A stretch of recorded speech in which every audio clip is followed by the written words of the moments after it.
Good morning. Let's talk about the road test. And in some states, they're going to have you identify elements in the car. So obviously we have our steering wheel. This is for our turn indicator. Down is always left, up is always right. We have our windshield wipers. If you pull it towards you, you'll be able to spray the windows. Obviously we're at 0. You have your tachometer on the left. This tells you the RPMs of the motor. This car also has an auto stop. When you're stopped for a prolonged period of time, the motor will cut off momentarily. We have our fuel gauge. There's an arrow by the fuel pump icon. The gas tank is on the left. We have our temperature gauge. The car's just started up, so it's in toward the C. This car only has 479 miles on it.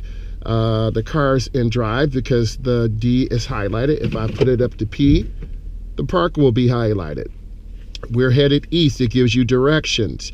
The speedometer is to the right. This tells you how many miles per hour we're moving. This car does have adaptive spacing when you push this button. If you have to make a call and do hands-free, you can call if you've uploaded numbers into the computer. All newer cars have computers to control everything. This is for your audio, phone. This car does have Wi-Fi. There's some other internal settings. Apple CarPlay, Android Auto. OnStar service is the service you get for 90 days to help you find your car, give you directions, and then you have your climate. Moving down, this is for your heat, the fan, and if you turn it to the left, it makes it cold. You turn it to the right, it makes it hot. We do have heated seats. This is the mid-range model. If you know how many speeds this transmission has, put it in the chat. I'll shout you out. This is a 2021 Trailblazer. Also, we have some other things here. We do have park assist. We also have lane departure.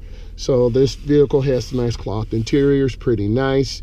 We have a button for the glove compartment. Push that out. That's pretty nice, right? There's our wheel lock. Okay, we do have traction control. So let's go ahead and talk about how you set this vehicle up. You have your mirror to the left. You want to see a little bit of the car. You have your center mirror, so I'm going to adjust that. So when you're driving, you want to look up and see those mirrors. Same thing with the left and right. So that was a little bit of an intro to your mirrors. You will be asked to identify these things, and this car also has a push to start. Your horn's in the middle, and you want to come into your vehicle. Go ahead, put on your seatbelt, adjust your seat. There's certain things you need to do. So it depends on the state or province that you're in. I do appreciate you. If you felt this brought you value, give it a thumbs up, like. And if you want to learn how to drive, we have some great content coming in 2021. Subscribe to my channel, Driving with Myles. Have a great day.